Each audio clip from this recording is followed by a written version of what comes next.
everyone, welcome back again to my channel. Today I have a very special person with me, my sister-in-law Kamini Patil. Hello. And today she's going to show us a very authentic dish. Do you want to tell them what it is? Village chicken curry. So, shall we start? Let's go. Come on. We need to make a masala paste for this chicken, for which we will dry roast the sesame seeds until brown. The flame is low to keep it from burning. Keep this aside. In the same pan, add some oil for roasting the dried coconut pieces until they turn light brown. Keep sauteing the pieces for even cooking. Perfect. Keep this aside. In the same pan, we will roast the sliced onions until brown. The flame is still low.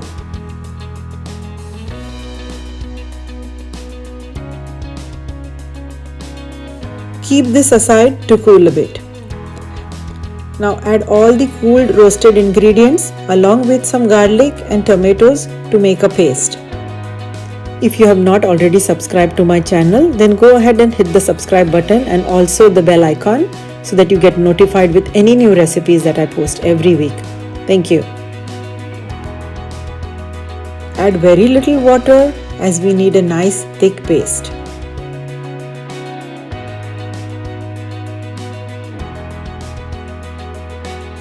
Perfect. Keep this aside for a while.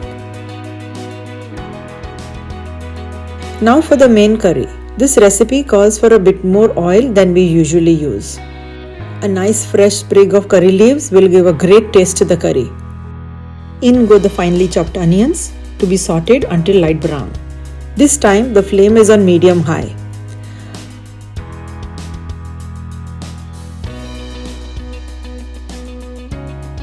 Now using chicken with bones is preferred because it brings out the flavor of the bone juices also.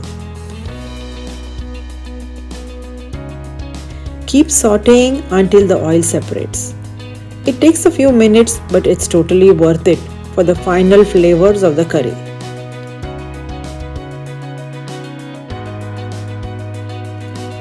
Look at how the oil has separated now. Perfect. This is her homemade garam masala, but any store-bought is also fine. She is also using her homemade kanda lasun masala, which is the main ingredient for this recipe, and the masala paste that we made earlier. Now again, this needs to be sauteed until the oil separates for the flavors to mix well. Sauteing is the key for the awesome taste of the final dish. You can always adjust the consistency of the curry as per how you like. Mix and bring this to a boil.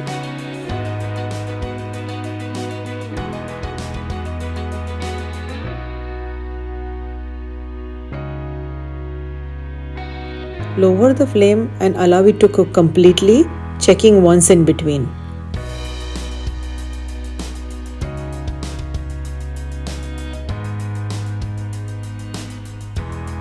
Once the meat separates from the bone, it's done cooking. Perfect. A final garnish and we are ready to serve this awesome village style chicken curry. Looks so awesome, don't you think? Thank you for watching. Now that was an amazing dish, right? It is so flavorful, very spicy, amazingly tasty. So I hope you like this recipe. If you like it, please leave your comments below. Give it a big thumbs up and don't forget to subscribe. I'll see you next week. Bye. Bye.